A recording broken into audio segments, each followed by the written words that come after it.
Pengertian antropologi ragawi. Antropologi ragawi atau antropologi fisik adalah salah satu cabang utama antropologi yang berfokus pada studi manusia dari sudut pandang biologis. Disiplin ini mencakup studi tentang evolusi, genetika, adaptasi, dan variasi fisik manusia dalam konteks lingkungannya. Berikut adalah uraian lengkap mengenai konsep-konsep utama dalam antropologi ragawi. Evolusi manusia adalah bagian penting dalam antropologi ragawi yang mempelajari proses perubahan biologis manusia dari nenek moyang primata hingga Homo sapiens modern. Teori evolusi oleh Charles Darwin merupakan dasar pemahaman tentang seleksi alam, di mana individu dengan ciri-ciri yang lebih adaptif memiliki peluang lebih besar untuk bertahan dan berkembang biak.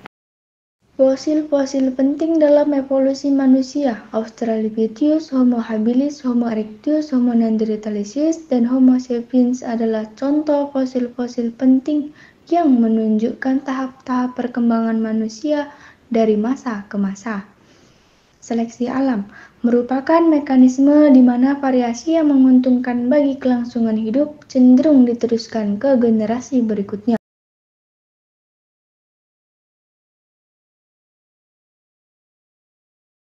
2. Paleoantropologi. Paleoantropologi adalah subbidang antropologi ragawi yang mempelajari fosil-fosil manusia dan nenek moyang manusia. Penelitian paleoantropologi membantu kita memahami bagaimana bentuk fisik manusia berubah seiring waktu, serta bagaimana manusia pertama kali beradaptasi dengan lingkungannya. Temuan fosil dan situs arkeologi. Temuan fosil di Afrika seperti Lucy atau fosil Australopithecus afarensis telah membantu ilmuwan memahami langkah-langkah penting dalam evolusi manusia. Afrika sering disebut sebagai tempat lahir manusia karena banyak fosil manusia purba ditemukan di sana.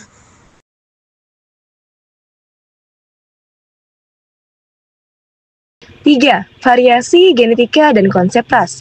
Antropologi ragawi juga membahas tentang variasi genetika dalam populasi manusia. Genetika populasi membantu menjelaskan bagaimana manusia berbeda dalam beberapa karakteristik fisik, seperti warna kulit, bentuk wajah, dan tinggi badan. Tetapi, penelitian telah menunjukkan bahwa perbedaan biologis antar individu lebih besar daripada antar kelompok ras. Pertama, ras dalam perspektif biologis. Secara biologis, konsep ras dianggap tidak memiliki dasar ilmiah yang kuat. Sebagian besar ilmuwan setuju bahwa ras hanyalah konstruksi sosial, karena variasi genetik antar manusia sangat kecil, dan perbedaan fisik sebagian besar muncul sebagai respon terhadap adaptasi lingkungan. Yang kedua, adaptasi fisik.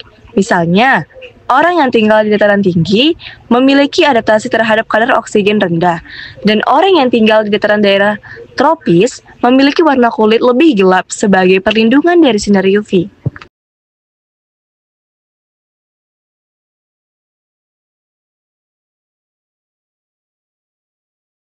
4. Adaptasi fisik terhadap lingkungan.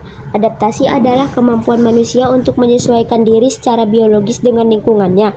Manusia beradaptasi dengan berbagai kondisi lingkungan termasuk iklim ekstrim dan perubahan ketersediaan sumber daya alam. A. Adaptasi terhadap lingkungan.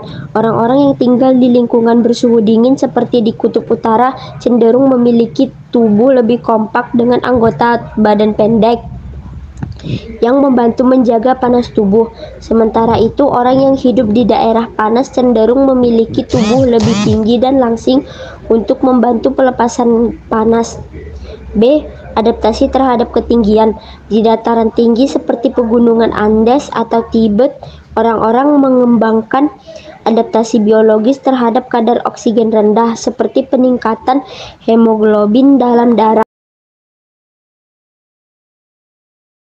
5. Primatologi. Primatologi adalah studi tentang primata non-manusia atau seperti simpanse, gorila, dan monyet. Dalam konteks perilaku sosial dan biologis, studi tentang primata memberikan wawasan tentang perilaku dan karakteristik yang mungkin dimiliki oleh nenek moyang manusia. Hubungan manusia dan primata. Studi tentang primata memberi gambaran tentang pola perilaku yang mungkin ada pada manusia awal, termasuk perilaku sosial, penggunaan alat, dan interaksi kelompok. 6. Antropometri. Antropometri adalah ilmu yang mengukur dimensi dan proporsi tubuh manusia. Studi ini penting dalam memahami variasi fisik antar individu dan antar kelompok. Antropometri digunakan dalam berbagai bidang, termasuk kesehatan, olahraga, desain ergonomis, dan forensik. Penggunaan dalam kesehatan dan forensik. Dalam bidang kesehatan, antropometri membantu menentukan standar gizi dan pertumbuhan. Di forensik, pengukuran kerangka dapat membantu dan identifikasi individu yang sudah meninggal.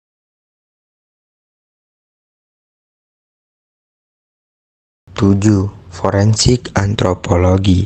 Forensik antropologi adalah penerapan ilmu antropologi fisik dalam konteks hukum.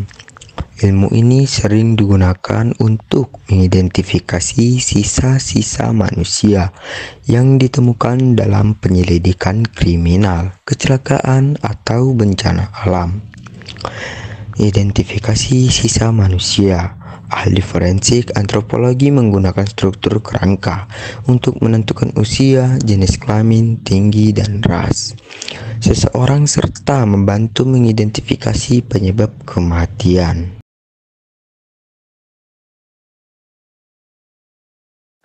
Biologi molekuler dan antropologi genetika.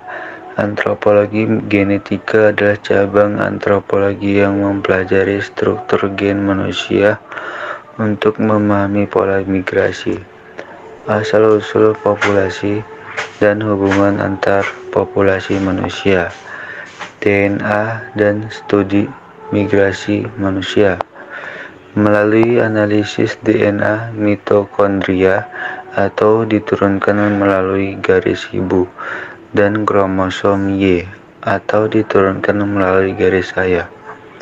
Para antropolog dapat melacak jejak migrasi manusia purba seperti migrasi keluar dari Afrika yang dikenal dengan teori Out of Africa.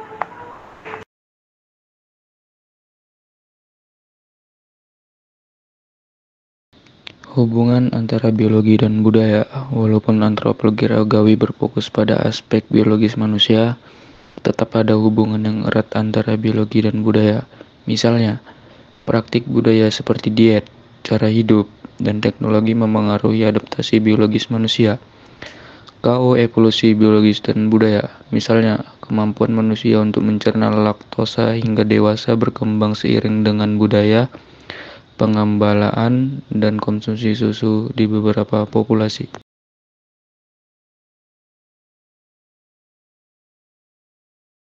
Kesimpulan antropologi ragawi.